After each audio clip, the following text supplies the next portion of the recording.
Hello, caring viewers, and welcome to Healthy Living. Today, on part 2 of our 3-part series, Dr. Joel Fuhrman will continue his discussion about how to achieve optimal health through a plant-based lifestyle, specifically addressing the topic of food addiction.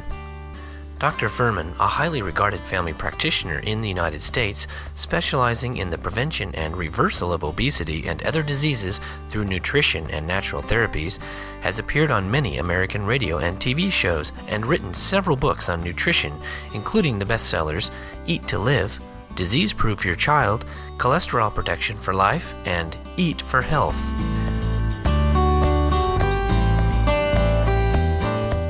In America today, about 30% of the American diet is animal products, and about 60% is processed foods. 60% plus 30% means 90% of the diet are either processed foods or animal products. What's left over is 10% of fruits and vegetables, and half of that is white potato, and the other 3 or 4% is whole grains. The amount of really green vegetables and red vegetables and orange vegetables and tomatoes and berries and beans and nuts and seeds is a very tiny percent of the diet. No wonder we have a heart attack, a cancer epidemic. Recent studies have shown that consuming meat, dairy products, and processed foods causes food addictions and an abnormal state of hunger, a condition Dr. Fuhrman calls toxic hunger. People try to diet, they try to cut back on calories and eat less food, and most of the time it doesn't work. The reason it doesn't work is because the quality of the nutrients they're consuming are not adequate.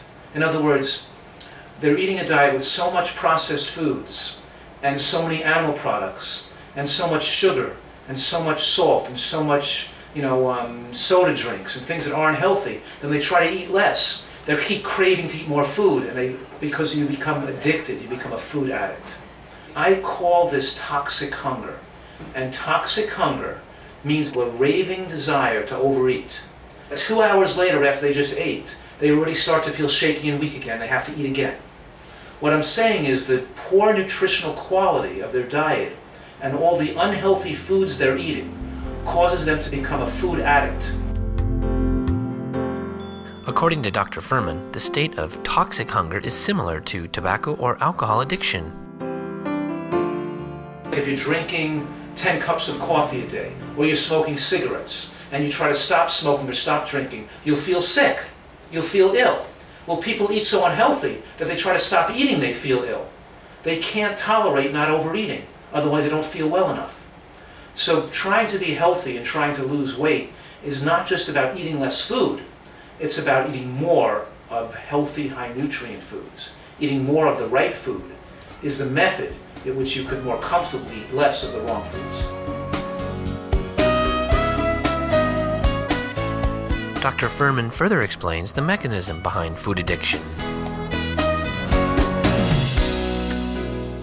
Why people overeat and crave food. It has to do with the way the body functions, because when you eat a meal, the body takes in those calories and stores those calories in the form of glycogen in the liver and muscle tissue. So now when we're not eating food, we could burn off that glycogen and keep our glucose curve flat. So now that we're not eating, just like the wick of a candle burns down the wax, we could slowly burn off that glycogen. When we're living off glycogen and not off the food we just ate, because we finished digesting, that's when the body is breaking down tissue, and it can more effectively repair and detoxify. We're breaking down fat, we're breaking down glycogen, and the body is releasing toxins. Now, if you were eating a diet that was very low in nutrients, if you didn't meet your micronutrient needs, you would have built up more toxic waste products in your body. Toxic waste like free radicals, like advanced glycation end products called AGEs. We actually build up congestion in the cells. And then when we don't eat, and we're in this period called glycolysis, we're living off glycogen, people don't like the way they feel because they were so toxic. They feel shaky, they feel irritable, they feel anxious, they can feel headachy. But eating stops the detoxification. It's just like eating can stop the coffee withdrawal headache. You can have another cup of coffee to feel better, or you can eat a meal to feel better. But feeling better isn't getting better. Feeling worse is getting better. Just see, the body is removing the toxins when you're not eating, and it makes you not feel uncomfortable. So what we're saying here is that when you eat a diet high in green vegetables, When you eat a diet with beans and nuts and fresh fruit and berries, when you eat a diet full of natural foods, you don't build up free radicals. The body can keep the levels of toxins low. And then when you don't eat food, you no longer feel sickly. You don't have to eat. You're not forced to constantly overeat. When we return, Dr. Furman will continue discussing food addiction and how to choose a high-nutrient diet. Please stay tuned to Supreme Master Television.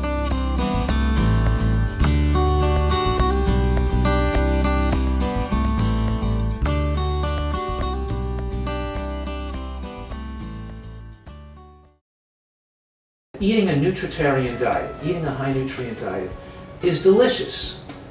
It tastes great. It's fun. It makes life more pleasurable.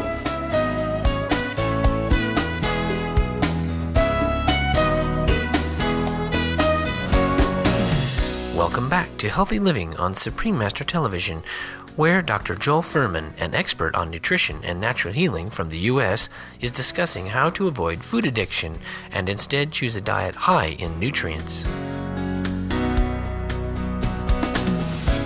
The person that's healthy and eating right won't feel as hungry. They won't feel the toxic hunger, the shakiness, the anxiety between meals. And then the magic thing happens. Because when glycolysis ends, when that glucose source is used up, we get real hunger, the healthy type hunger, and it's felt in your neck and throat. And it's associated with dramatic increases in taste. And now, the simplest foods taste great. So just imagine that you ate a real lot of food in a fancy buffet. And I found you there, I gave you an apple. You go, nah, I don't want this apple.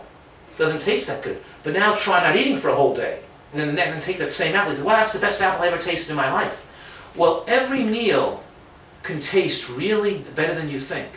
Every meal can be like the best meal you ever eat if you wait till you're hungry. Truly hungry. Now, if you eat healthy enough, you're not going to feel like you have to eat as frequently. And you can wait longer until you have to eat, because you're not going to feel the toxic hunger. You'll only feel the true hunger when it signifies the time when your body really needs those calories and it's important for you to eat. So we're saying that eating a diet high in nutrients directs you to true hunger and the proper signals your body will give you to the right amount of calories you should eat. And then people wouldn't be overweight anymore. There would be no overweight people. How does one plan a wholesome, nutritious diet? Dr. Furman invented the simple formula H equals N over C as an aid. H equals N over C is a formula that I invented about 10 or 15 years ago. H means your health, how long you're going to live, and how healthy you're going to be in your later years, is proportional to the micronutrient per calorie density of your diet for most of your life. Now the N over C, the N refers to micronutrients. The micronutrients are vitamins, minerals, and phytochemicals, and the C refers to calories, like fat, carbohydrates, and proteins. The point is, we need to get more nutrient bang for each caloric buck. We need to eat as much nutrients as we can per calorie. Now to eat a diet with more micronutrients per calorie, we have to eat more foods that are higher in micronutrients and less foods that are lower in micronutrients. And that leads to the next question, which is, well, what foods are highest in micronutrients? Which foods have the most vitamins and minerals? And which foods have the most phytochemicals? And the good news is that the foods that are highest in the discovered nutrients are also the same that are highest in the undiscovered nutrients. The ones that are highest in vitamins and minerals also have the most phytochemicals, and all those things were newly discovered. And we're talking here that green vegetables, tomatoes, peppers, berries, beans, and seeds, those foods, are very high in micronutrients and give you a high nutrient per calorie density in your diet. And then you have a high nutrient density in your skin, in your kidney, in your liver, in your heart, in your blood vessels, and your brain. The body needs nutrients stored in its tissues to prevent oxidative stress. The word oxidative stress means heightened inflammation, heightened free radical activity that's caused by the low amount of micronutrients in the tissues themselves. So we're not going to get high micronutrients in our body unless we fuel or feed our body with a diet that's high in micronutrients. Dr. Furman also suggests using color as a guide to selecting wholesome foods. and structured food so people know that green vegetables are the highest, and that the colorful vegetables like tomatoes and carrots and peppers are very high too. And the onion family is very high in nutrients. And berries are very high in nutrients, like blueberries and strawberries and blackberries, and all these berries are super high in nutrients. Kiwis are very high in nutrients. Oranges are high in nutrients. So typically it's the foods that have the most color. Books by Dr. Joel Fuhrman are available at www.drfuhrman.com. Compassionate viewers, thank you for joining us on this edition of Healthy Living.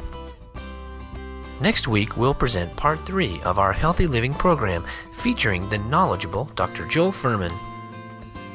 Science and Spirituality is next after Noteworthy News. May your life be filled with divine love and light from heaven.